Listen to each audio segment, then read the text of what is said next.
मित्रों नमस्कार, भारत दर्शन डीपी में आपका हार्दिक स्वागत है। इस समय हम पुदुचेरी के मैत्रेय मंदिर में, जो ओरेवल में है। बहुत ही शानदार मंदिर है ये। आप हमारे बैक साइड में देख भी रहे होंगे। थोड़ा आगे से भी आपको हम दिखाते हैं। ये देखिए, ये बिल्कुल एक गोले जैसी संरचना है। तो आप देखते रहिए, भी बहुत सारी जानकारियाँ हम इसके बारे में आपको हम देंगे और यहाँ के बारे में आपको हम बताएंगे। तो हमारे साथ आप चैनल पर जुड़े रहिए और करिए मैत्रेय मंदिर की।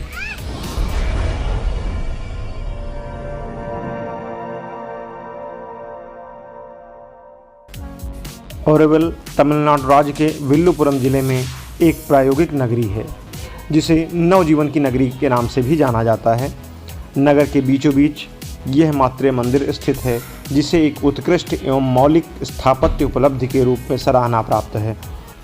जैसा कि मैंने पहले भी बताया कि इसका संबंध माँ अल्फांसा से है और इसकी कल्पना अल्फांसा ने पूर्णता के लिए मानव की प्रेरणा के प्रति दैवीय उत्तर के प्रतीक के रूप में की थी। मातृ मंदिर के भीतर क्षेत्र की प्रशांति सुनिश्चित करते हुए मौन रखा जाता है। मातृ मंदिर के आसपास का पूरा क्षेत्र प्रशांत क्षेत्र के नाम से जाना जाता है। इस प्रशांत क्षेत्र, जिसमें संरचना स्थित है, की 3 मुख्य विशेषताएं हैं: 12 बगीचों वाला स्वयं मातृ मंदिर, 12 पंखुड़ियाँ और भविष्य की झीलें, रंगभूमि और बरगद का पेड़।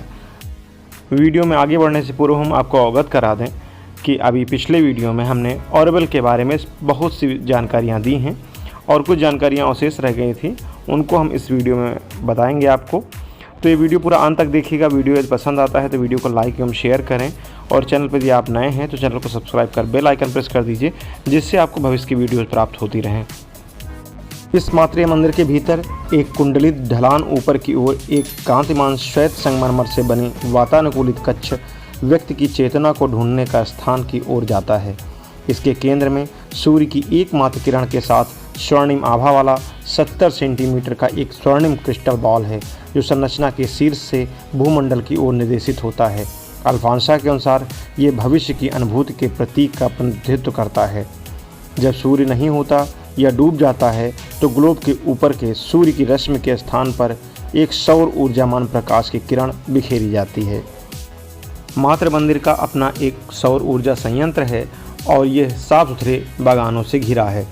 इस केंद्र के आभा मंडल में शहर के 4 क्षेत्र हैं: आवासीय क्षेत्र, औद्योगिक क्षेत्र, सांस्कृतिक क्षेत्र तथा अंतर्राष्ट्रीय क्षेत्र। शहर या नगरीय क्षेत्र के आसपास एक हरित पट्टी है, जो एक पर्यावरण अनुसंधान तथा संसाधन क्षेत्र है, जिसमें खेत एवं वन, एक वनस्पति उद्यान, बीज बैंक, औषधीय एवं जड़ी बूटी वाले पौधे, जल ग्रहण बांध एवं कुछ समुदाय शामिल हैं। ओरेवल की अर्थव्यवस्था के बारे में हम आपको बता दें। कागज़ के नोटों और सिक्कों के बजाय निवासियों को अपने केंद्रीय खाते से संबंध स्थापित करने के लिए एक खाता संख्या दिया जाता है। बहरहाल आगंतुकों को एक अस्थायी खाता खोलने का अनुरोध किया जाता है, जो यहाँ की सोसाइटी स्वयं खोलती है। वर्तमान में ओरेवल आने वाले सभी आगंतुकों को निःशुल्क आवास मुहैया करा पाने की स्थिति में नहीं है। नतीजतन नवागंतुकों से यह अपेक्षा की जाती है कि वे ओरेवल में अपना घर बनाने में आर्थिक सहयोग दें। मकान साधारण एक कमरे वाला अपार्टमेंट हो सकता है, या अगर आवश्यक हो तो इसका आकार बड़ा भी हो सकता है। अतः नवागंतुकों के लिए गृह निर्माण का खर्च सबसे बड़ा खर्च होता है। हालांकि ओरेवल के विकास के प्रति अपनी प्रतिबद्धता प्रमाणित कर चुके लंबे समय से ओरेवल में रहने वाले लोगों को निःशुल्क आवास मुहैया कराने के प्रयास जारी हैं। ओरेवल जो हमारा मैत्रेय मंदिर है, उससे निकलकर अब बाहर की तरफ चल रहे हैं। स्टैंड यहाँ से लगभग 600 से 700 मीटर दूर है और बिल्कुल घने जंगल से बीच के गुजर के आप यहाँ पे आएंगे। लेकिन इंटरेस्टिंग प्लेस है और साफ साफ लिखा हुआ है यहाँ पर ध्यान वैराग्य उपासना का केंद्र है। ये लोग यहाँ प्रेयर करने के लिए आते हैं और ये ही एक ऐसा स्थान है जहाँ पर किसी भी धर्म को नहीं माना जाता है। और ओरेवल की एक विशेष इतिहास है, उसको हम आपको बताएंगे, तो वीडियो में बने रहिए। ओरेवल के एक फ्रांसीसी वास्तुकार तथा ओरेवल अर्थ इंस्टीट्यूट के निदेशक सत्यप्रेम मैनी यूनेस्को के चेयर अर्थ आर्किटेक्ट, रचनात्मक, सांस्कृतिक एवं सतत विकास के लिए दक्षिण एशिया एवं भारत के प्रतिनिधि हैं। सतप्रेम एवं अन्य वास्तुकारों ने ऑरोविल के भीतर और उसके बाहर अपने कार्यों के लिए बहुतेरे राष्ट्रीय और अंतर्राष्ट्रीय खिताब जीते हैं। कुछ सार्वजनिक पेय फव्वारे गतिशील जल दर्शाते हैं। इसे जल को बॉक और मोजार्ट सुनते हुए अधिक स्वास्थ्यकर बनाया गया है। Shri Aurobindo international institute of educational research यानी SAIIER की छत्रछाया में ऑरोविल अपने भीतर तथा आसपास विभिन्न शैक्षणिक संस्थान चलाता है। मित्रों, आपको हमारा ये वीडियो कैसा लग रहा है कमेंट में अवश्य बताइएगा और यदि कोई सुझाव है तो उसको भी अवगत कराइएगा। आप सभी से एक अपील, नेचर को क्लीन एवं ग्रीन बनाए रखने में मदद करें, सिंगल यूज प्लास्टिक का प्रयोग न करें। ऑरोविल की हमारी यात्रा बहुत शानदार रही, बहुत आनंद आया। यहाँ पर प्रकृति से जुड़ने का जो एहसास हुआ उसको हम शब्दों में आपसे हम बयां नहीं कर सकते। यहाँ का जो प्रकृति प्रेम है और जो आध्यात्म के प्रति समर्पण है वो देखते ही बनता है। और एक ख़ास बात, जब कभी आप जंगल में जाएं तो यहाँ के जो जंगली कीड़े हैं उनसे सावधान रहें। ये देखिए कितना खतरनाक कीड़ा है ये, तो कृपया इनसे सावधान रहें। ऑरोविल के विषय में हमें जानने की बहुत उत्सुकता थी पहले से ही, और जब वीडियो बनाने लगे तो उसके बीच में हमने काफ़ी ज़्यादा जानकारियाँ इकट्ठा की जो हम आपको अवगत करा रहे हैं, जिसमें से भी कुछ जानकारियाँ अवशेष हैं। कोशिश करेंगे कि इस वीडियो में हम उसको कवर कर लें। ऑरोविल के निवासियों के समुदाय में मासिक योगदान देने की अपेक्षा की जाती है। उन्हें यथासंभव तन मन धन से समुदाय की सेवा करने को कहा जाता है।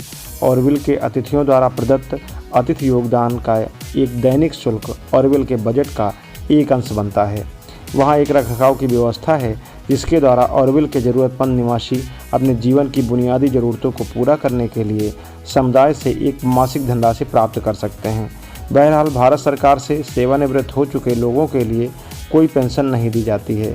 ऑरोविल की अर्थव्यवस्था और इसका समग्र जीवन उभरती प्रकृति के हैं और इसके दर्शन के निकट पहुंचने के प्रयोग निरंतर जारी हैं। ऑरोविल में यही एक वटवृक्ष है जिसकी चर्चा बार बार की जाती है। देखिए कितना विशाल वृक्ष है, इसकी जो शाखाएं हैं देखिए ज़मीन तक पूरी सब जुड़ी हुई हैं और जो पेड़ को सपोर्ट दे रही हैं। यहाँ पर बैठने के लिए चारों तरफ बेंच की व्यवस्था की गई है। अधिकांश यात्री यहाँ बैठकर आराम करते हैं। ऑरोविल टुडे ऑर्चिड के अनुसार काम के अवसर की कमी और रखरखाव का निम्न स्तर, ये दो और बाधाएं हैं। ऑरोविल का सिर्फ एक आर्थिक आधार है और नवागंतुक व्यावसायिक इकाइयों या सेवा में अक्सर कोई उचित काम नहीं ढूंढ पाते हैं। अगर वे कर सकते हैं तो रखरखाव की राशि ऑरोविल की सेवा में जो पूरा समय काम करते हैं उन्हें 5,000 रुपये और व्यावसायिक इकाइयों में काम करने वालों को उससे कुछ ज़्यादा सामान्य जीवन यापन के लिए तो बिल्कुल पर्याप्त है, लेकिन मकान बनाने के लिए या ऋण चुकाने के लिए नहीं है। तथापि भारत सरकार ऑरोविल फाउंडेशन का मालिक है और इसका प्रबंधन करता है, पर यह ऑरोविल के बजट के बहुत छोटे हिस्से को ही आर्थिक सहायता देता है, जो मुख्यतः ऑरोविल की व्यावसायिक इकाइयाँ जो अपने लाभ का 33% ऑरोविल की केंद्रीय निधि को दे देते हैं और दान द्वारा गठित हैं। यहाँ अतिथि निवास, भवन निर्माण इकाइयाँ, सूचना प्रौद्योगिकी, लघु एवं मध्यम स्तरीय व्यवसाय, लेखन सामग्रियों के लिए हस्त निर्मित कागज आदि जैसे उत्पादों का निर्माण तथा पुनः विक्रय और साथ ही यहाँ की प्रसिद्ध अगरबत्तियों का उत्पादन है, जिसे पौंडीचेरी स्थित ऑरोविल के अपने दुकान से खरीदा जा सकता है। ये पूरे भारतवर्ष में और विदेशों में भी उपलब्ध है। इनमें से प्रत्येक इकाई अपने लाभ का एक बड़ा हिस्सा नगर में योगदान करती है। 5,000 लोगों से अधिक, जिसमें से ज़्यादातर आसपास के इलाकों के होते हैं, ऑरोविल के विभिन्न अनुभागों या इकाइयों में नियुक्त हैं। ऑरोविल की अन्य गतिविधियों में वनीकरण, जैविक कृषि, बुनियादी शैक्षणिक शोध, स्वास्थ्य परिचर्या, ग्रामीण विकास, उपयुक्त प्रौद्योगिकी नगर योजना, जल सारणी प्रबंधन, सांस्कृतिक गतिविधियाँ तथा सामुदायिक सेवाएं शामिल हैं। अगर हम ऑरोविल में संचार और मीडिया की बात करें तो ऑरोविल वेबसाइट विभिन्न परियोजनाओं, रुचियों, संगठनों एवं बाहरी पहुंच के लिए खुला है। साथ ही प्रतिबंधित मंच उपलब्ध करता है जो समुदाय के जीवन को बनाता है। आवश्यक नहीं कि इन प्रकाशनों में अभिव्यक्त विचार समुदाय के अपने हों।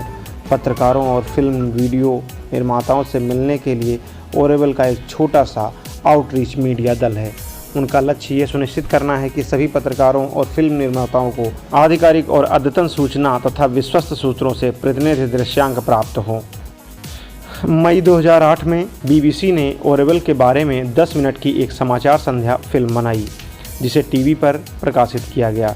इसका एक छोटा संस्करण रेडियो 4 के हमारे अपने संवाददाता की ओर से प्रसारित किया गया। यह बीबीसी के ऑनलाइन में भी दिखा। यह रिपोर्ट इसके संस्थापकों के आदर्शवाद के विपरीत था। इसमें कुछ लोगों द्वारा यह आरोप लगाया गया था कि यह समुदाय बाल यौन शोषण करने वाले लोगों को बर्दाश्त करता है, खास तौर पर उस विद्यालय में जिसे ओरेवल ने स्थानीय ग्रामीण बच्चों के लिए स्थापित किया गया था। ओरेवल ने बीबीसी से यह शिकायत की कि यह रिपोर्ट पक्षपातपूर्ण तथा झूठी थी तथा इसे बीबीसी के संपादकीय दिशा निर्देशों के अनुसार तोड़ मरोड़ कर पेश किया गया था। बीबीसी के संपादकीय शिकायत इकाई ने इनमें से किसी शिकायत की सुनवाई नहीं की।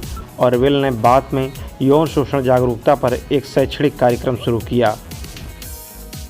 ओरेवल जैसे प्राकृतिक जगह पर यह देखने में बहुत कष्ट होता है कि किसी वृक्ष को काटा गया है। देखिए यहाँ भी ये वृक्ष को काटा गया है, तो ये गलत है। फिलहाल प्रकृति को बहुत अच्छे संरक्षित किया गया है और ये ओरेवल विजिटर सेंटर है। यहाँ पर जो विजिट करने के लिए लोग आते हैं वो यहाँ पे रुकते हैं और उनको यहीं से सारी जानकारी दी जाती है। मित्रों, कमेंट में अवश्य बताइएगा कि हमारा ये वीडियो आपको कैसा लगा। जितना संभव हो सका उतनी सूचनाएं मैंने इकट्ठा कर आप सभी को ओरेवल के बारे में संपूर्ण विस्तृत जानकारी उपलब्ध कराई और प्रत्येक क्षेत्र की जानकारी को उपलब्ध कराया है। इसके साथ ही यदि कोई सुझाव है तो उसे भी हमें अवगत कराइएगा, क्योंकि आपके सुझाव और निर्देश ही हमारा पथ प्रदर्शन करेंगे। ओरेवल से अब वापस चलेंगे पुदुचेरी और वहाँ पर रूम पर सामान पैक करने के बाद अगले स्थान के लिए निकलेंगे, जो है महाबलीपुरम। महाबलीपुरम पल्लव राजाओं से जुड़ा हुआ है और बहुत ही फेमस डेस्टिनेशन है। वहाँ के जो हिस्टोरिकल मोनूमेंट्स हैं वो विश्व प्रसिद्ध हैं और यूनेस्को द्वारा संरक्षित हैं, तो बहुत ही अद्भुत होने वाला है। तो आप सभी लोग हमारे चैनल से जुड़े रहिएगा और आप महाबलीपुरम और कांचीपुरम का पूरा विवरण आप देखिएगा अगले वीडियोज़ में। इसके अतिरिक्त दक्षिण भारत के और विभिन्न स्थानों के बारे में जानकारी चाहते हैं तो डिस्क्रिप्शन में हमने लिंक दे दिया है। तो समस्त जितनी भी यात्रा हमने की है सभी के लिंक उसमें उपलब्ध हैं, तो आप उन लिंकों पर जा कर के संबंधित यात्रा का पूरा यात्रा वृत्तांत देख सकते हैं, जिससे आपको भविष्य में यात्रा करने में बहुत ही सुविधा होगी, क्योंकि मैंने प्रत्येक पहलू को अपने वीडियोज़ में उजागर किया है। तो फिलहाल हम पुदुचेरी से विदा लेते हैं और अब हम आपसे मिलेंगे महाबलीपुरम में। तब तक के लिए नमस्कार, जय हिंद, वंदे मातरम।